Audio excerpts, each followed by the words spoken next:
सभी क्रांतिकारियों को मैं नमन करता हूँ। मैं यहाँ क्षेत्र की जो जनता जनार्दन जिनके दिल में आज भी आदिवासियों के लिए जो पीड़ा है, दर्द है, उनके समर्थन में खड़े होने का साहस है, आप सभी को भी मैं नमन करता हूँ, तहे दिल से आपको प्रणाम करता हूँ। साथियों, मध्य प्रदेश में जो आदिवासियों के साथ आज जो हो रहा है, तो किसी भी राज्य के आदिवासियों के साथ नहीं हो रहा। यहाँ पर हमारे आदिवासी भाइयों को जल, जंगल और जमीन जो सरकारी षड्यंत्र चल रहा है, जो कूटनीतिक राजनीतिक षड्यंत्र चल रहा है, उन षड्यंत्रों के खिलाफ लड़ाई लड़ने के लिए हीरालाल अलावा आप लोगों के साथ यहाँ आया है। साथियों, पिछले 23 जून को आपके बरंडा में आदिवासी भाइयों को बिना किसी सूचना के, बिना किसी नोटिस के, बिना किसी आदेश निर्देश के, सिर्फ तानाशाही, दादागिरी, गुंडागिरी के दम पर, बंदूक के दम पर उन आदिवासियों को डराने की, धमकाने की, उनके घरों को तहस नहस करने का जो राजनीतिक कूटनीतिक षड्यंत्र मोहन यादव सरकार के संरक्षण में आओ, सरकार के खिलाफ आप लोगों के बीच में आया हूं। साथियों, जिस प्रकार मोहन यादव सरकार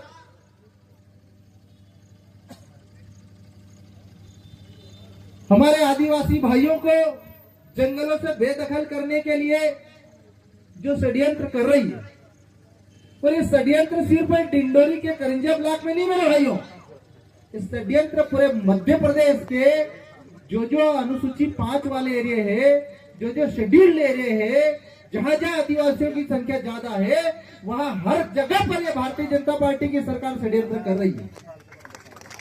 कहीं पर बांध परियोजनाओं के नाम पर आदिवासियों गांवों को उजाड़ा जा रहा है, कहीं पर टाइगर रिजर्व के नाम पर आदिवासी गांवों को उजाड़ा जा रहा है, कहीं पर वन्य जीव अभयारण्य के नाम पर आदिवासी गांवों को उजाड़ा जा रहा है, कहीं पर माइनिंग खनन के नाम पर आदिवासी गांवों को उजाड़ा जा रहा है। और सबसे बड़ी दुख की बात है कि इस प्रदेश और इस देश की सरकार, जो भारतीय जनता पार्टी की सरकार, केंद्र में मोदी की सरकार, यहाँ पर मोहन यादव की सरकार जंगली सुअरों को पालने के नाम पे आदिवासी घरों को उजाड़ रही है। ये भेड़ियों को पालने के नाम पर आदिवासी घरों को उजाड़ रही है, सांपों को पालने के नाम पर आदिवासी घरों को तोड़ रही है, जंगली जानवरों के नाम पर आदिवासी घरों को उजाड़ने का काम कर रही है। ऐसी संवेदनहीन सरकार के नेताओं के खिलाफ डॉक्टर हीरालाल अलावा यहाँ आया है। पिछले दिनों 23 जून को जिस प्रकार आपके बरंडा में आदिवासी घरों को बिना किसी नोटिस से घरों को तोड़ा, सेम मोहन यादव सरकार ने खातेगांव कन्नौज के पास खिवनी में 40 आदिवासी घरों को तोड़ा, और उनको भी बिना नोटिस के उन्होंने तोड़ा। ये पूरा मिल के सरकार कूटनीतिक षड्यंत्र कर रही है। वहां पर भी सुबह 7 बजे इनके बुलडोजर पहुंचे। आज हम बरिंडा गांव गए थे।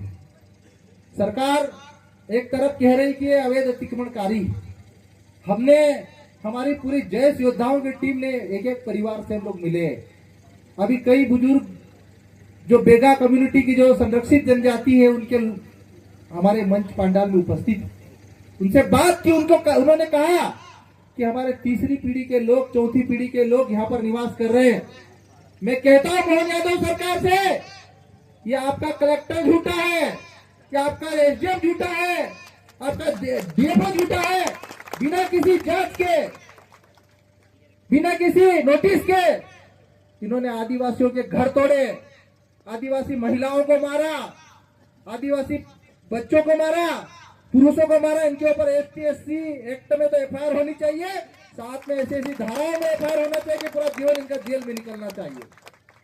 और मैं आप सभी डिंडोरी वासियों से और यहाँ के आदिवासियों से मैं कहना चाहता हूँ, भाइयों, अगर इस लड़ाई में अगर अब तुम पार्टी लेके चलोगे कि ये पार्टी वो पार्टी, तो आप लोगों को जमीन में गाड़ देंगे ये सरकार।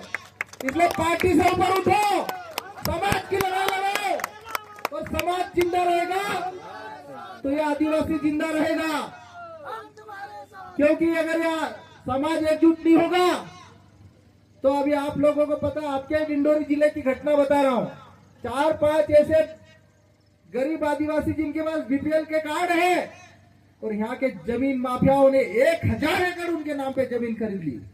क्या है कि कलेक्टर को नहीं पता, या क्या एसडीएम को नहीं पता, क्या सरकार को नहीं पता? आदिवासियों को हटाने का षड्यंत्र कर रहे हैं मेरे भाइयों।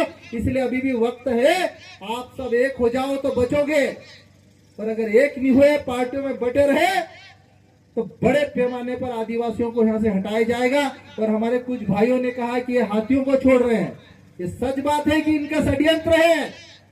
टोली की टोली में हाथियों को छोड़ रहे ताकि हाथियों के डर से आदिवासी भाग जाए। थोड़े दिन बाद आपको आपके जंगलों में, आसपास के गांव में शेरों चीतों को छोड़ेंगे। थोड़े दिन बाद आपके घरों के आसपास सांप छोड़ेंगे। ये आपको डराना चाहते हैं, आपको